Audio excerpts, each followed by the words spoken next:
Bonjour. Alors, est-ce que vous nous entendez bien? Si jamais vous n'entendez pas, il faut scanner le QR code.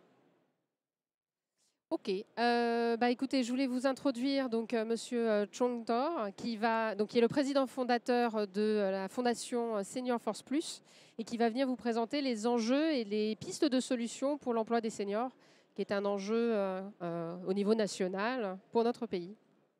Merci beaucoup Virginie. Si vous ne m'entendez pas, vous faites signe. Je vais essayer de parler plus fort. Moi, j'aimerais bien que ce soit interactif. On essaiera d'échanger à la fin parce que c'est un sujet crucial pour tout le monde. Alors, pour parler du travail des seniors, on va essayer d'abord de comprendre pourquoi il faut travailler sur le senior et que c'est un sujet qui intéresse aussi bien la politique publique que les entreprises, que les personnes que nous sommes également.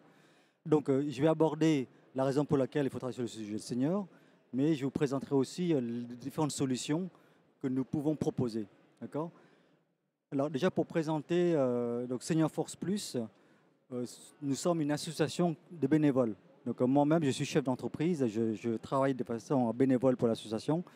Donc on est une centaine dans l'association qui sont en poste, qui sont en recherche, mais en tout cas nous travaillons tous bénévolement sur le sujet. Alors, la raison pour laquelle il faut travailler sur le senior et surtout il faut travailler plus longtemps, c'est parce que la population vieillit. D'accord? Donc en 2025, un Français sur 5 a plus de 65 ans. Et en 2030, on sait qu'un actif sur 3 aura plus de 50 ans. Et toujours concernant le vieillissement de la population, on voit aussi, vous voyez, le nombre de centenaires, ça veut dire qu'on vit plus longtemps. Donc si on vit plus longtemps et on ne travaille pas beaucoup, ça pose un problème de financement de l'État. En termes de taux de naissance, comme vous pouvez voir également, je prends juste quelques chiffres, 2024, on est à presque 22% de moins de naissances que 2020, que 2010. Donc c'est énorme. Et pour la première année après la Seconde Guerre mondiale, le taux de décès est supérieur au taux de naissance. Donc s'agissant de l'emploi des seniors à partir de 55 ans, on est en 2023 en dessous de la moyenne européenne, en 2025 aussi, mais en tout cas, entre début 2023 et début 2025, on a beaucoup progressé. Parce que voilà, on a travaillé beaucoup sur les stéréotypes. En France, on a fait de sorte que le taux d'emploi évolue. Mais néanmoins, on reste toujours inférieur au taux d'emploi en Europe. Et les champions de l'emploi des seniors à partir de 50 ans en Europe, ce sont des pays nordiques, Allemagne, Suède, Finlande. Donc voilà. Et une des principales raisons pour laquelle on a un taux d'emploi aussi faible, c'est qu'on a une certaine discrimination en France. Les seniors, on verra tout à l'heure, à cause de certains stéréotypes, fait que la probabilité d'embauche de plus de 50 ans est 2 fois inférieure à ceux de la tranche d'âge en dessous. 100 seniors au chômage, seulement en fait, un tiers retrouve le boulot et 2 tiers vont rester au chômage ou voire même disparaître du statistique parce qu'au bout d'un moment, on ne touche plus de chômage. Donc c'est pour ça que c'est important de travailler sur l'emploi des seniors. Donc c'est pour ça que nous sommes des citoyens engagés, des bénévoles. On travaille sur le sujet pour justement contribuer à quelque chose. Une des principales raisons de l'échec en termes d'emploi des seniors, c'est les stéréotypes. Vous voyez, ce que vous voyez ici, c'est qu'on demande en fait à 3 tranches d'âge quelques propositions, quelques affirmations, et ils répondent en fonction de ça. Je prends par exemple l'exemple qui est ici, les seniors manquent de dynamisme. Donc ceux qui sont entre 18 et 34 ans pensent que oui, alors que les seniors eux-mêmes disent ben non, moi je n'ai pas de problème, quoi. Je suis dynamique. De la même manière, les seniors sont dépassés par les nouvelles technologies. Les jeunes le pensent, alors que les seniors eux-mêmes ils disent le contraire. Donc vous voyez, c'est en fonction de la tranche d'âge à laquelle on appartient, on a un point de vue différent. Donc la première chose qu'on doit faire, c'est ce qu'essaie de faire le ministère du Travail et de l'Emploi depuis 2023, c'est déconstruire les stéréotypes. C'est-à-dire que tout ça, ce n'est pas vrai. Il faut arrêter de penser à avoir des biais par une meilleure communication. Donc en effet, les stéréotypes, c'est un des éléments d'amélioration, mais les autres éléments d'amélioration, il faut les rechercher. Il faut faire des propositions au niveau des lois, au niveau de l'État. Proposer des lois, mais également l'entreprise peut aussi mettre en œuvre des pratiques sans pour autant que ce soit des lois. Je reviendrai un peu sur ce qu'on peut proposer. Vous verrez que c'est très simple. Aujourd'hui, il y a des entreprises qui mettent ça en pratique avec nous et qui marchent très bien, qui améliorent l'emploi des seniors chez elles. Donc, le quatrième problème à régler, c'est les personnes elles-mêmes. Souvent, soit elles sont découragées, soit elles disent moi je suis trop vieux, je ne peux pas travailler, ou alors elles sont découragées. Mais il y a des solutions. Si on arrive à travailler tout le long de sa carrière, forcément, on va travailler formé tout le long de sa carrière, on a une meilleure employabilité que les autres. Donc, ce que nous proposons comme valeur ajoutée, on essaye de se concentrer sur 8 domaines d'entreprise. Je vais commencer par le cadre réglementaire. Ce qu'on propose à l'État, ce qui est simple, on n'a pas besoin de proposer des lois, parce que vous savez, à chaque fois qu'on propose des lois, c'est souvent des conflits entre syndicats, patronat, voilà, il y a des bagarres sans cesse. Et vous regardez à la télévision, on a toujours des problèmes. Il n'y a que 4-5 points à traiter, mais ils n'arrivent pas avec les conglomérats, les conclaves, et tout ça, ça n'avance pas. Donc nous, on est partisans de proposer des solutions sans loi. Une des solutions pour améliorer l'emploi des seniors pour l'État, c'est par exemple de créer un VIE senior. Je ne sais pas si vous connaissez les VIE jeunes. Les VIE, on permet aux jeunes qui sortent d'école d'aller en apprentissage à l'étranger dans les entreprises. Si l'État propose cette loi-là, ça permet à la France d'envoyer ses seniors à l'étranger, de développer son aura à l'international. Vous voyez, ça c'est des choses simples. Ce qu'on propose à l'État aussi de mettre en place, c'est aussi une plateforme d'écoute des seniors pour qu'ils puissent s'exprimer. C'est ce qui se pratique en Allemagne, par exemple, hein, en Suède, en Finlande. Autre proposition qu'on voit dans d'autres pays, c'est, comment on appelle ça, un médiateur. Le médiateur de l'égalité des chances. Ça, c'est dans les différents pays de Nordiques, c'est toujours pareil. Eux, ils proposent, lorsqu'il y a des problèmes, d'intervenir dans les entreprises pour arbitrer, pour aider les seniors et l'entreprise à trouver des solutions. Vous voyez ? Donc, ce genre de choses, en fait, qui sont très pratiques, mais qu'il n'y a pas besoin d'imposer à qui que ce soit. En termes de gouvernance, on peut, par exemple, demander à un membre de COMEX, un membre de piloter un programme senior. Malheureusement, dans les grandes entreprises, ou même dans les petites et moyennes entreprises, tout ce qui est ressources humaines, c'est la DRH qui s'en occupe.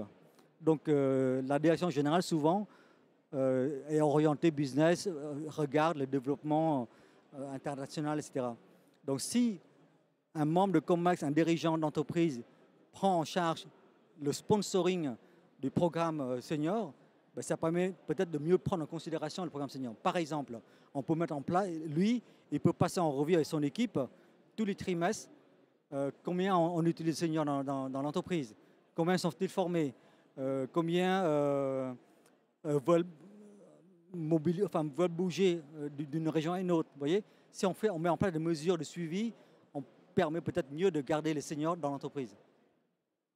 De la même manière, en fait, ce que je n'ai pas dit, en fait, je fais une parenthèse, c'est que nous, ce qu'on essaie de faire, c'est favoriser le maintien de l'emploi, le recrutement, mais aussi les seniors qui sont sortis du système salarial, de les aider à entreprendre, avec l'aide des entreprises également. Donc c'est vraiment l'emploi des seniors, c'est regarder ces trois aspects-là. Le maintien à l'emploi, le recrutement et l'entrepreneuriat. Sur la partie communication, la direction pourrait par exemple afficher ses engagements. Parce que souvent, vous connaissez la charte de la diversité.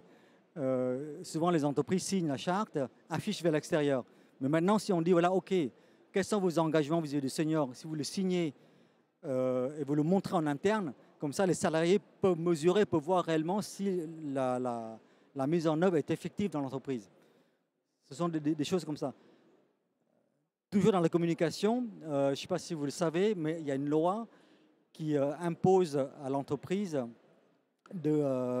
d'organiser des entretiens à l'âge de 45 ans et 60 ans pour permettre justement de voir la seconde partie de carrière.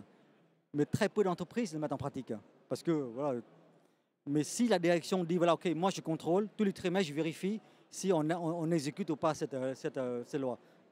J'audite, vous voyez. Donc aujourd'hui, le rôle de la direction de l'entreprise est très important. Il faut qu'il s'engage. La politique de l'emploi. Quelques exemples en termes de politique de l'emploi. Nous, on considère qu'il est normal qu'une entreprise se sépare des salariés en cas de problème économique. C'est normal. On ne peut pas empêcher des PSE pour des raisons économiques, tout ça.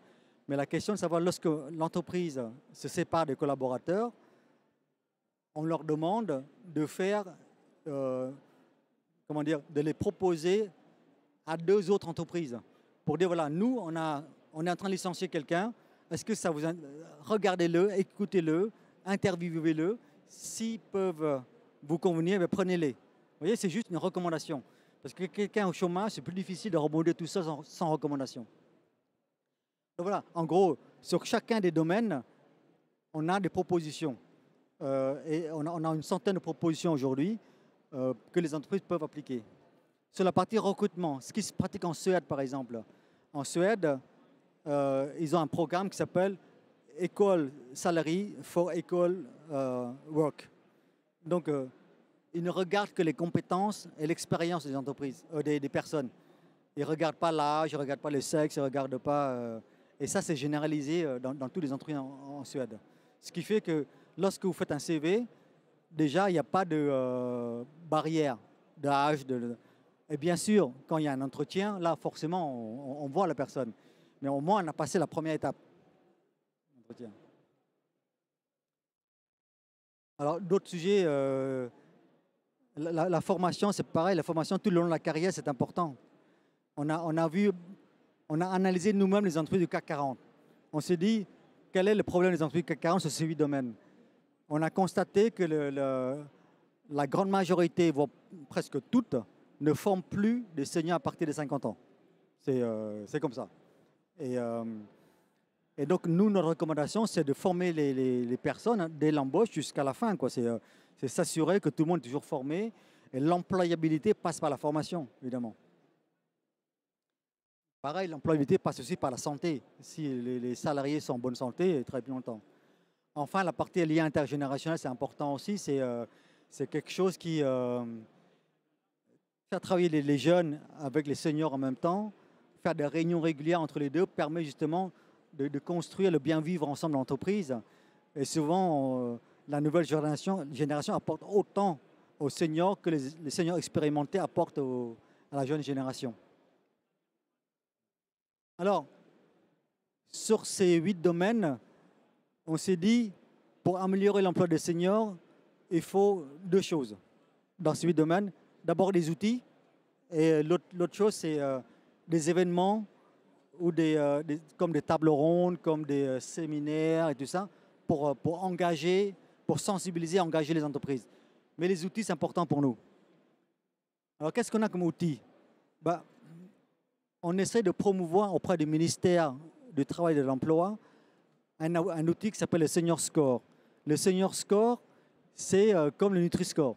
Donc moi, j'ai rencontré le fondateur du Nutri-Score. Il m'a dit, Tom, c'est une très bonne idée. Vas-y, il n'y a pas de trademark, tu peux prendre. Et donc, le Senior Score permet de mesurer justement sur les critères que vous avez vus tout à l'heure, sur les 8 domaines, où en est l'entreprise. Et nous, on n'impose pas à l'entreprise. L'idée, c'est que l'entreprise s'approprie et se mesure elle-même. Ceux qui vont le contrôler, ce sont leurs employés. Ce sont les syndicats ou les CSE. Comment? On donne les mêmes outils à la direction, aux syndicats et au CSE. Ils vont utiliser l'outil, ils vont se comparer et dire attends, on n'a pas le même résultat. Voyons qu'est-ce qui diffère. Vous voyez? Donc du coup, la première chose, c'est déjà permettre aux syndicats, au CSE, à l'entreprise de s'aligner sur un point de départ pour s'améliorer. Déjà, ça permet déjà de se parler. Alors, voilà. Et la deuxième chose, une fois qu'ils ont évalué en fonction du radar, hein, vous voyez, on fait un radar dans les 8 domaines, on propose des solutions grâce, c'est le guide de recommandations d'action pour améliorer la carrière et l'emploi des seniors. Donc, à partir de là, l'entreprise pratique. Donc ça, ce sont vraiment des outils. Comme je vous ai dit, en fait, les outils ne suffisent pas. Il faut rencontrer les entreprises pour les sensibiliser, les engager. Donc, on organise annuellement des conférences, des dîners, des galas, des dîners de cocktails dînatoires, etc., pour échanger les entreprises. Mais un des gros événements qu'on organise, c'est le Sommet national de l'emploi des seniors. Donc, je vous invite à noter dans votre agenda, le prochain Sommet national de l'emploi des seniors aura lieu le 11 décembre 2025 au CESE. Donc, le CESE, pour ceux qui ne connaissent pas, c'est le Conseil économique, social et environnemental. C'est la 3e assemblée après le Sénat, l'Assemblée nationale. Donc, c'est un lieu où toute la représentation patronale, syndicale, salariale, économique, sociale, environnementale se présente. Donc à ce moment-là, on va faire un gros événement. On attend entre 1000 et 3000 personnes et seront présents. Donc on va présenter à cette occasion des études pour montrer quelles sont les bonnes pratiques dans différents pays internationaux, quel est l'état de la France actuelle et comment on peut s'améliorer. Mais ce n'est pas tout. On va présenter aussi, on va embarquer aussi avec nous des gens de BPI, de France Travail, de l'APEC, pour dire voilà, on a des solutions, on a des outils de mesure, on a des solutions. Maintenant, expliquer à l'entreprise sur tout le territoire ce qu'il faut mettre en œuvre. Donc c'est pour ça que sur 2026, on a un programme avec France Travail pour adresser 100 000 entreprises avec nos solutions. Donc c'est vraiment un travail proposition de solutions, mais en même temps de déploiement de ces solutions sur tout le territoire. Donc voilà un peu ce que je voulais vous présenter. Ce que je propose, c'est que si vous avez des questions, c'est vrai que c'est difficile d'échanger, mais je vais essayer de répondre à vos questions. Ce qui est important, c'est que je pense que tous autant que nous sommes citoyens engagés, bénévoles, entreprises, pour public, on peut ensemble faire avancer la cause. Je vous remercie. J'ai gardé. Merci. On a une vingtaine de minutes. Si vous voulez, vous avez des questions.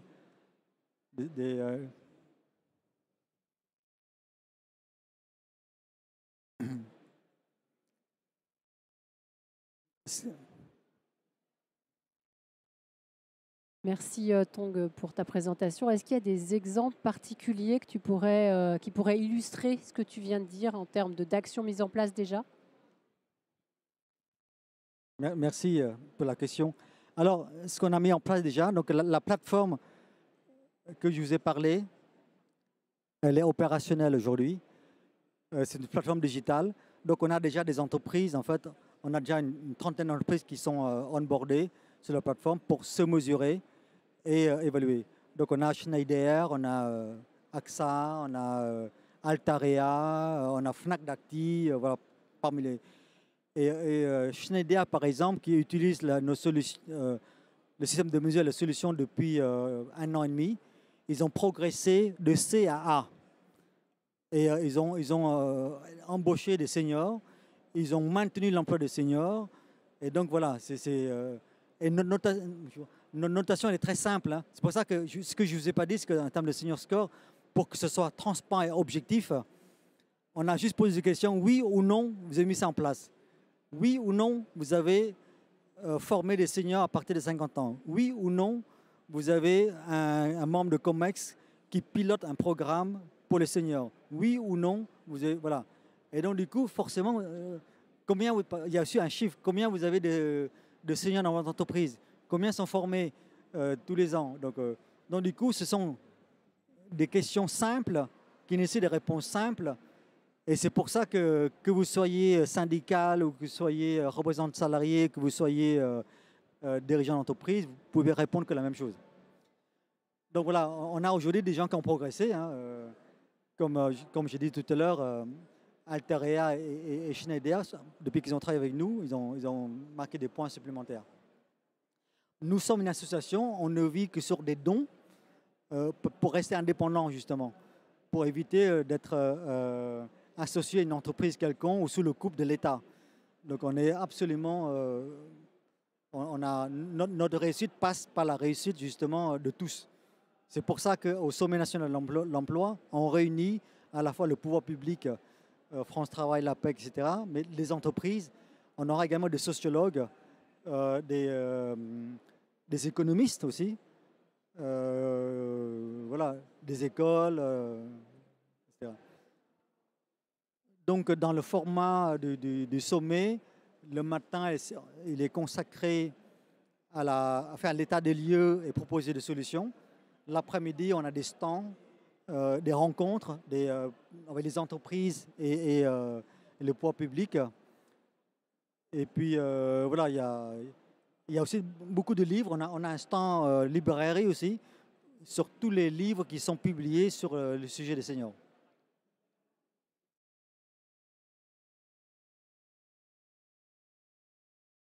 Je vous remercie pour votre intervention. Ma question, c'était de savoir ce qui différenciait le fait d'embaucher un senior plutôt que quelqu'un d'autre. Enfin, qu'est-ce que ça apporte à l'entreprise? Est-ce que vous avez des exemples concrets en termes de production ou de performance, qu'elle soit économique, sociale ou environnementale? Et voilà, là, ma question elle est plutôt du point de vue d'un dirigeant. En fait, c'est comment convaincre ou comment embarquer. Quels sont les arguments à sortir pour dire à une entreprise d'embaucher plus de seniors en fait? Merci pour votre question, c'est une très bonne question. Déjà, la première chose, il ne faut pas opposer les jeunes et les seniors. Je pense qu'on a besoin de tout le monde pour travailler. L'emploi des seniors, déjà, je reviens un peu là-dessus. La raison pour laquelle il faut embaucher les seniors, c'est parce qu'on n'a plus comme les Américains disent, les workforce. En fait, on n'a plus suffisamment de gens pour travailler. Parce que le taux d'emploi aujourd'hui est très faible en France. Donc il faut des jeunes, bien sûr, mais il faut aussi des seniors. Si on n'a pas assez de monde qui travaille plus longtemps, ben on est obligé d'importer, entre guillemets, des immigrés, en fait, faire venir de l'étranger des gens qui travaillent.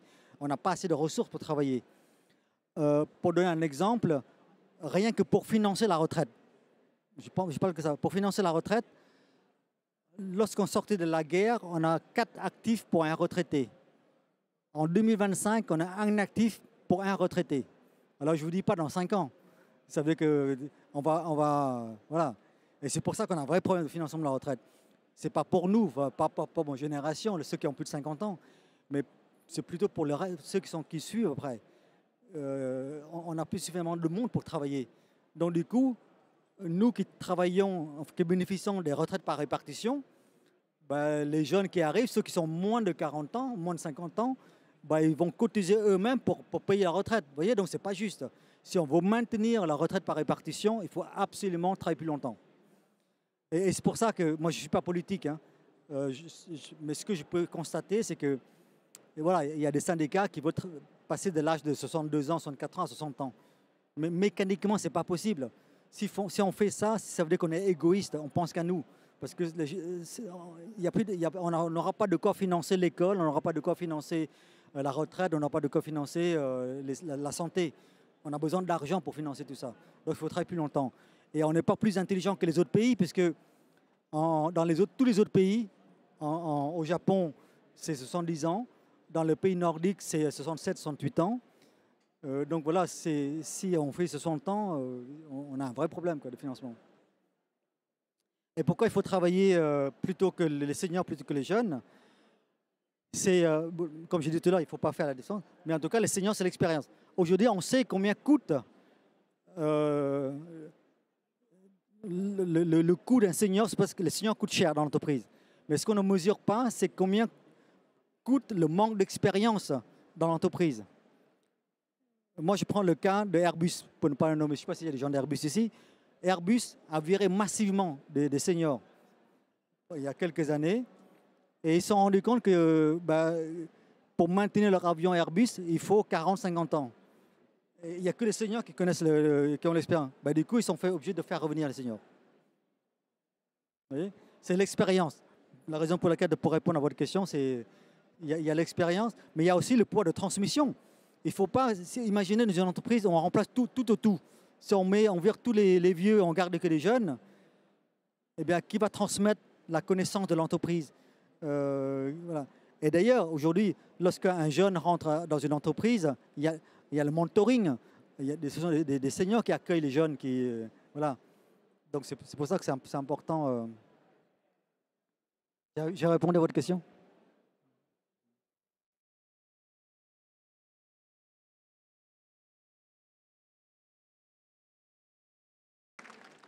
Est-ce que vous avez d'autres questions? Vous voyez, juste pour revenir sur les stéréotypes c'est souvent lié à la culture d'entreprise. Lorsqu'on présente ça dans le pays nordique, ils ont dit, mais nous, on ne se pose pas ce genre de questions. Voilà, moi, j'ai dirigé des boîtes en Finlande, c'est pour ça que je connais. Et en fait, c'est pas un sujet. Ils ne comprennent même pas pourquoi on fait ça, quoi. Donc,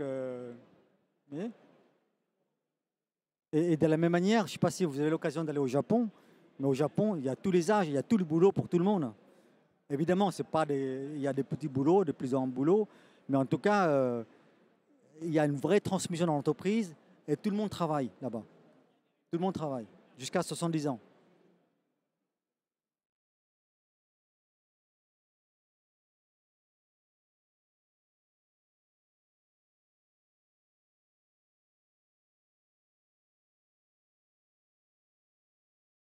Du coup, maintenant qu'on a vu les avantages, est-ce que vous pouvez nous parler des particularités ou des obstacles qu'on pourrait rencontrer justement à l'embauche des seniors?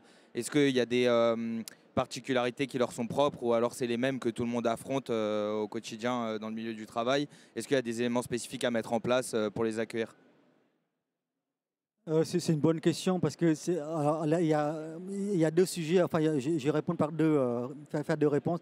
La première, c'est que un senior dans l'entreprise, pour se maintenir dans l'entreprise, il faut déjà que l'employeur adapte ses conditions de travail. Par exemple, quelqu'un qui travaille en manutention, il faut qu'il puisse évoluer vers d'autres fonctions.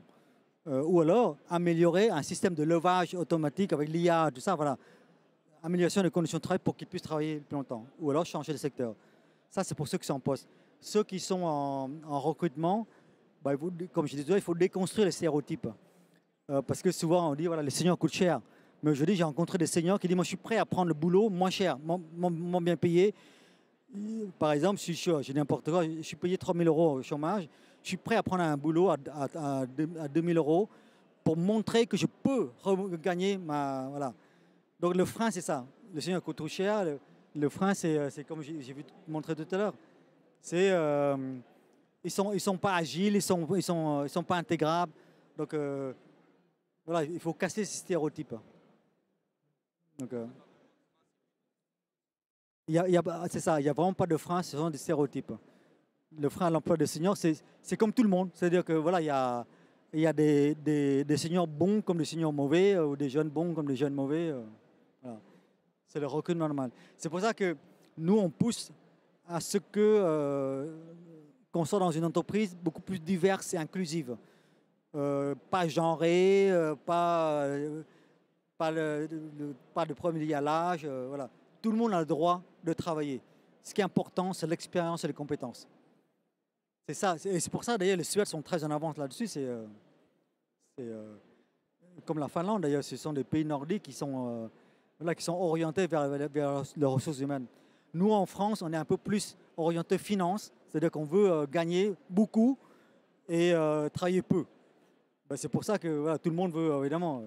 Moi, je veux travailler jusqu'à 50 ans et gagner beaucoup d'argent. Mais ce n'est pas possible, ce n'est pas la vraie vie. La vraie vie, ce n'est pas ça. Et c'est pour ça aussi que les financiers, voilà, ceux qui jouent aux bourses, tout ça, c'est bien. Mais la vraie vie, c'est le capital humain. Il ne faut plus considérer les gens qui sont dans l'entreprise comme des ressources, mais comme des êtres vivants qui ont besoin de vivre. C'est un capital humain sur lequel on doit s'appuyer pour réussir. Et d'abord, le nom société, une société, c'est ça. Hein, société, c'est nous tous. C'est ça, c'est une entreprise. Et c'est pour ça aussi, dans l'équipe de bénévoles que nous sommes, on veut faire bouger les choses, même si moi j'ai un travail à côté, mais je ne supporte pas cette injustice. Je pense qu'il y a des choses à faire, quoi. Donc, merci pour vos questions. Je ne sais pas s'il y a d'autres... Comment faire pour nous rejoindre? Alors, merci pour la question. Ceux qui veulent nous rejoindre, ils sont les bienvenus. Il suffit juste d'aller sur les réseaux sociaux. En fait, vous